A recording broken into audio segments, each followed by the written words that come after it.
আল্লাহর নবী হাদিস শরীফে ফরমায়েছেন, এরকম মসজিদে আল্লাহর নবী কোনো এক কবরের পাশে দিয়ে যাইতেছিলেন, কবরস্থানে, বলতেছেন এই কবরে এক ব্যক্তির কবর আযাব হচ্ছে। সাহাবা আজমাইনকে বললেন যে এই ব্যক্তির কবর আযাব হচ্ছে, তোমরা দাঁড়াও একটু দোয়া করি। আল্লাহর নবী দোয়া করেন, তার কবর আযাব মাফ হয় না, দোয়া কবুল হয় না। পরের দিনে তিনি এরকম কবরস্থানের ওয়ারিশদেরকে ডাক দিলেন। সব ওয়ারিশেরা এসেছে, কিন্তু যে কবরটা আযাব হয় ওই কবরের কোনো ওয়ারিশ নাই। যখন ওয়ারিশ পায় না, একটা বৃদ্ধ মহিলা লাঠিতে ভর দিয়ে দেখে আসতেছে। তাকে জিজ্ঞাসা করেন, বুড়িমা এই কবরে আপনার কে আছে? বলে আমার সন্তান এই কবরে আছে। আল্লাহর নবী বলছিলেন যে তার কবর আযাব হচ্ছে, যদি আপনার সঙ্গে কোনো বেয়াদবি থাকে আল্লাহর রাস্তা আপনি মাফ করে দেন। ওই বৃদ্ধ মহিলা বলি ফেললেন আলহামদুলিল্লাহ। আল্লাহ রসুল আশ্চর্যজনবিত হলেন যে আর তার ছেলের কবর আযাব হয়, আর মহিলা কয় আলহামদুলিল্লাহ। বলে কেন? বলে ঘটনা কি? বলে ঘটনা বলতে গেলে আমার চোখের পানি আর আটকাইতে পারি না। ইয়া রাসূলুল্লাহ, আমি আপনাকে কি বলবো, একমাত্র সন্তান, সে গর্ভে থাকতে তার পিতা ইন্তেকাল করে। আমি তাকে গর্ভের পর আমার যে দায়িত্ব ছিল পিতার অনুপস্থিতিতে তাকে লেখাপড়া, শিক্ষা দেওয়া, বিবাহ শাদী যা কিছু সব করাইছি, কিন্তু সে আমার কথাকে, আর যখন বিবাহের পর আমার কথাকে সে প্রাধান্য দেয় না, তার স্ত্রীর কথাকে প্রাধান্য দেয়। তাও আমি কোনো কিছু বলি না। ঘটনাক্রমে একদিন আমার স্ত্রী তার বেটার বউয়ের সঙ্গে, তার স্ত্রীর সঙ্গে বউ এবং শাশুড়ি তর্ক বিতর্ক লেগে গেছে। এমন সময় আমার ছেলে বাড়ি এরকম বাইরে থেকে বাড়িতে যখন আসছে, আমার বৌমা আমার ছেলেকে অভিযোগ দিছে। এই অভিযোগগুলো সত্য না মিথ্যা সে যাচাই না করে এমন একটা লাঠি দিয়ে আমার কোমরে আঘাত করেছে। সেই কোমরের আঘাত আজ পর্যন্ত আমার কোমর সোজা হয় না।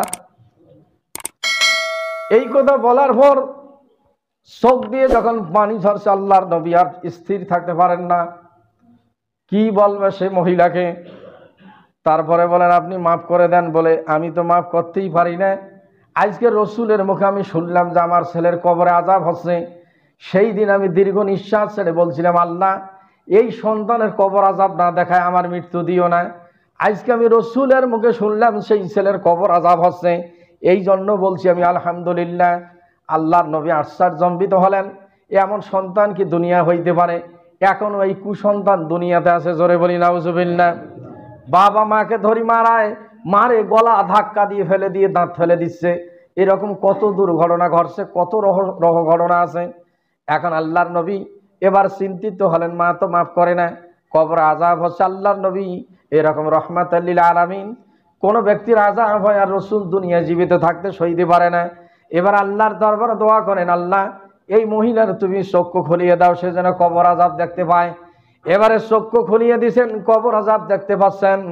ওই ব্যক্তির এরকম জ্বলন্ত অগ্নিতে উপরে পা দুটো লটকানো জীবন্ত বকরির মতো সালাইতেছে, আর উত্তপ্ত গরম মিশ্রিত পানি তাকে ছিটানো হচ্ছে। এই দেখি মায়ের জ্ঞান হুঁশ ফির আর অজ্ঞান হয়ে পড়িয়ে গেলেন তার ছেলের কবর আযাব দেখে। এবার আল্লাহর নবী দোয়া করেন, আল্লাহ এই মহিলা যদি মারা যায় কিয়ামত পর্যন্ত তার ছেলের কবর আযাব মাফ হবে না। আল্লাহ তুমি তার জ্ঞানকে ফিরিয়ে দাও। আল্লাহর নবীর দোয়া কবুল হয়ে যায়। এরপরে যখনই হুঁশ ফিরেছে, মহিলা বলছেন, ইয়া রাসূলুল্লাহ, ইয়া হাবিবাল্লাহ, আমি আমার সন্তানকে মাফ করে দিলাম, আপনি আল্লাহর দরবারে দোয়া করুন। যেই বলছে আমি মাফ করে দিলাম, অমনি তার কবরটা ফুলের বাগানে পরিণত হয়ে যায়, জোরে বলি সুবহানাল্লাহ। আবার হাদিসে আছে, আলকামা রাদিয়াল্লাহু তাআলা আনহু রসুলের একজন বিশিষ্ট সাহাবী ছিলেন, কয়েকটা যুদ্ধে অংশগ্রহণ করেছিলেন।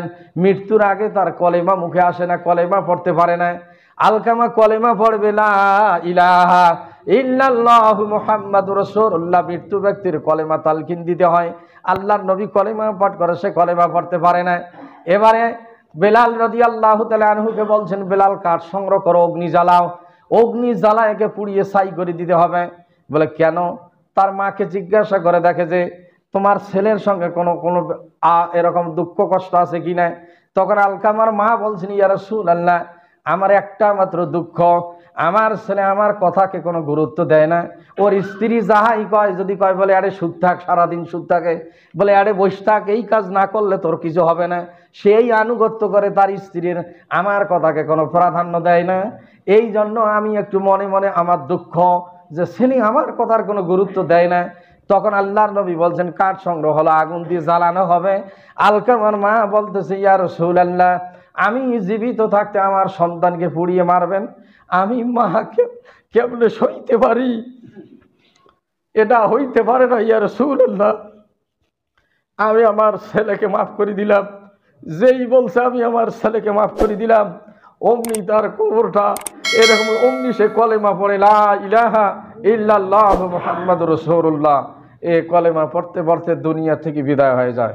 সম্মানিত উপস্থিতি, এজন্য যাদের পিতামাতা জীবিত আছেন, দুনিয়াতে জান্নাতের দুইটা দরজা খোলা আছেন। আপনি ইচ্ছা করলে ওই দরজা দিয়ে জান্নাতে যাইতে পারেন, ইচ্ছা করলে জাহান্নাম অর্জন করতে পারেন।